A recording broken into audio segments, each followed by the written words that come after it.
Sa isang madilim at nakakatakot na kagubatan, may makikita tayong taong naglalakad. At ang taong iyon ay si Aladdin, isang Persian morong na anak ni Sultan Ali Adab. O tadhana, kay lupit mo. Kinuha mo ang aking minamahal na si Florida. Sa malapit, natatanaw namin ang isang matandang puno na may nakatali. Nakilala rin bilang Florante, na anak ni Prinsesa Floresca at Duke Briseo. Ba't ba ito nangyayari sa akin? Ang aking mahal na Laura ay nagtaksil sa akin. Paalam, Albania.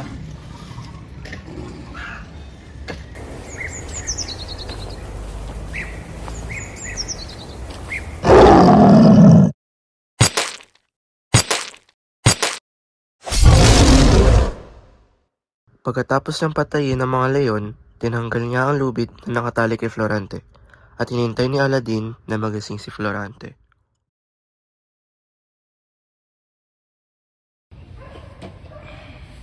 Sino ka? Magpahinga ka muna at ako si Aladdin. Iniligtas lang kita sa pagpatay ng mga leon. Pasensya na kung gano'n ang reaction ko. Nagulat lang ako at maraming salamat kaibigan. Namatay na sana ako kung wala ka. Walang anuman.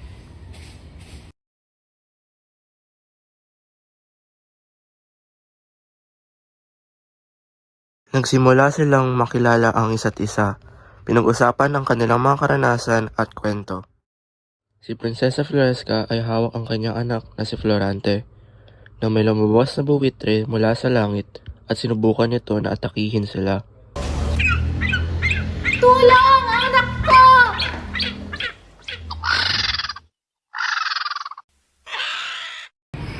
Patawad, Prinsesa Floresca. Hindi ko agad napansin ang buwitre.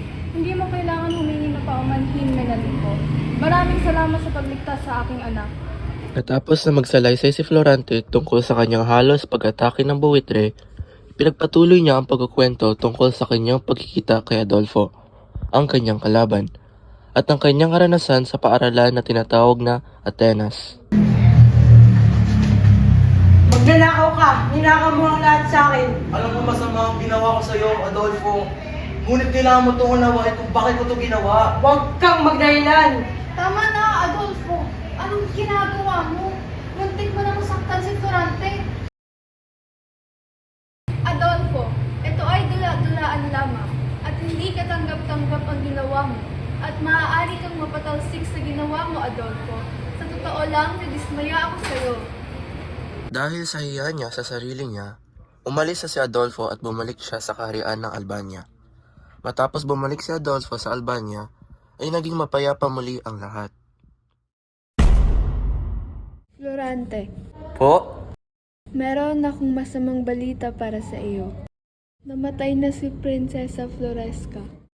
Matapos matanggap ni Florante ang balitang ito, humingi ng pahintulit si Florante na umuwi upang magdalamhati sa pagkamatay ng kanyang ina. Ang araw pagkatapos ng libing ng ina ni Florante, ginising siya ng kanyang ama na si Duke Briseo. Gumising ka na, Florante. Bisitahan natin si Haring Linceo. Ba't tayo nagmamadali? Sumama ka na lang sa akin.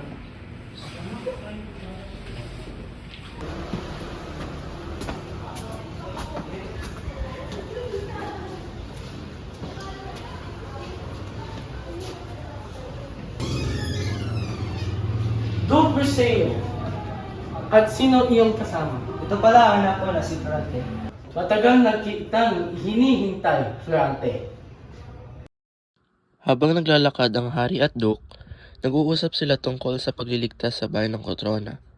Tumitingin lamang si Florante sa kaharian ni Haring Linceo.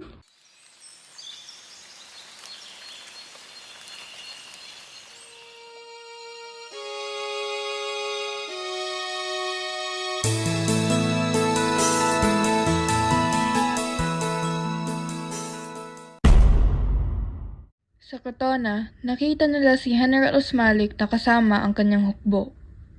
General Osmalik, halika't maglaban tayo. Ha! Sa wakas, may nag-aamon na rin sa akin. Maganda ka, mga kawal. Sugod!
Mabuhay! At ngayon, nandito na ako. Madami kang pinagdaanan, Florante. At hindi ko na alam ano ang gagawin ko. Ngayon, sasabihin ko sa iyo ang aking kwento kung paano ako nakarating dito. Inilahad ni Aladdin ang kwento ng kanyang buhay na si Florida ay nag-udyok sa kanya na lumaban sa mga digmaan. Ngunit dahil dito, iniwan niya ang kanyang hukbo nang hindi pinangangasiwaan. At dahil dito, sa sandaling bumalik siya sa kanyang kaharian, ay napagalitan siya at pinagbantaan na pupugutan siya ng ulo. Sino ang nagsabi na pwede mo iwanan ang iyong hukbo ng walang abiso? Itinalaga ka bilang general sa isang gaylan. Aladdin, kailangan ka pugutan ng ulo bilang parusa sa iyo. Si Aladdin ay pinanatili sa isang kulungan, naghihintay para sa kanyang parusa. Nang marinig ito, agad na pinuntahan ni Florida si Ali Adab upang pigilan ito. Maawa kay Aladdin. Hindi na ito kasalanan. Papayag ako sa isang kondisyon. Magpapakasal ka sa akin at hindi kay Aladdin. Para kay Aladdin ito. Sige, kung hindi mo siya pupugutan ng ulo.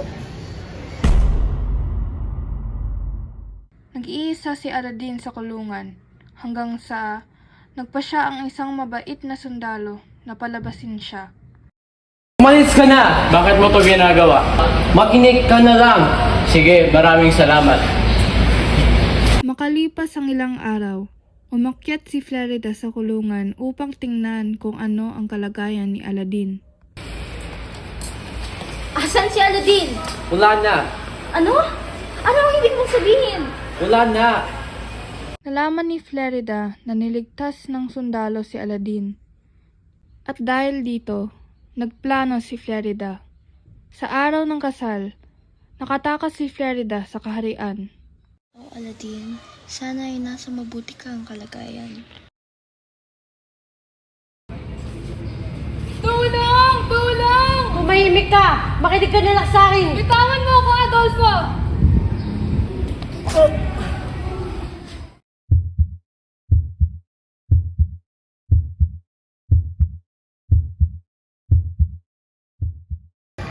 Nasaktan ka ba? Hindi naman. Salamat. Florida. Salamat, Florida. Ako pala si Laura. Salamat sa iyong pagligtas sa aking buhay mula sa kanya. Sino ba ang lalaking iyon? Isang manloloko at masamang tao.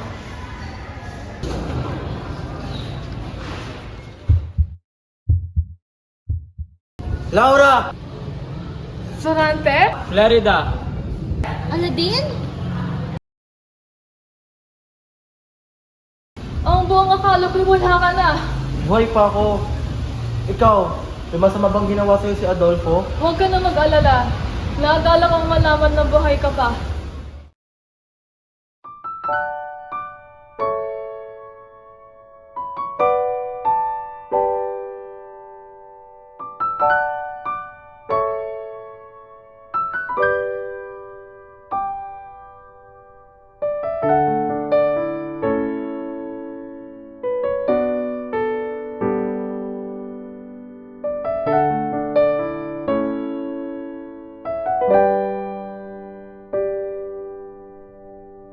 Hinahanap kita kahit saan. Sa wakas, makakasama na rin kita.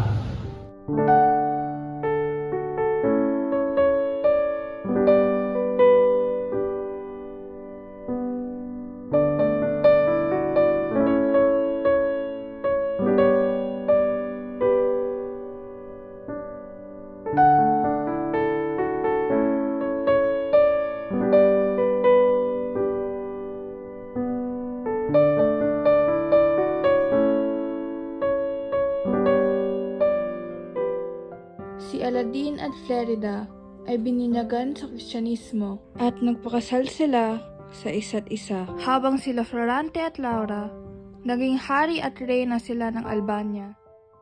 At lahat sila ay nabuhay ng maligaya magpakailanman. At dito nagtatapos ang kwento ni na Florante at Laura.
Go Perseo!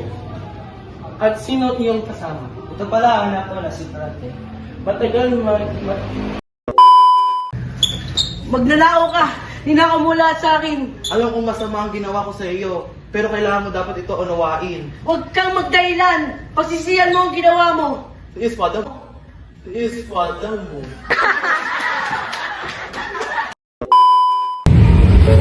Pasensya na, hindi ko... Go!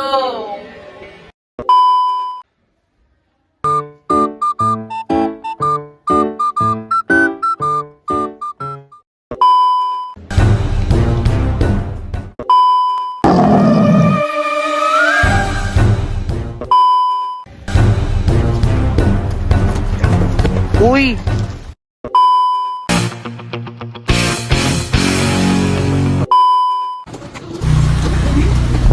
Paparating na sila ang mga aesthetic. Nahiya naman kami sa aming aesthetic. Oh my gosh!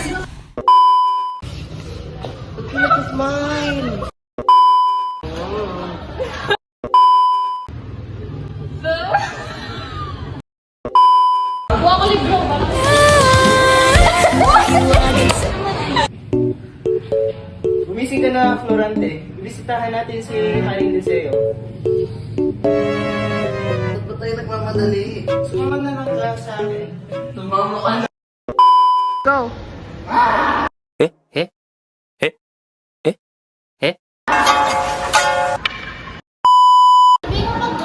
Go!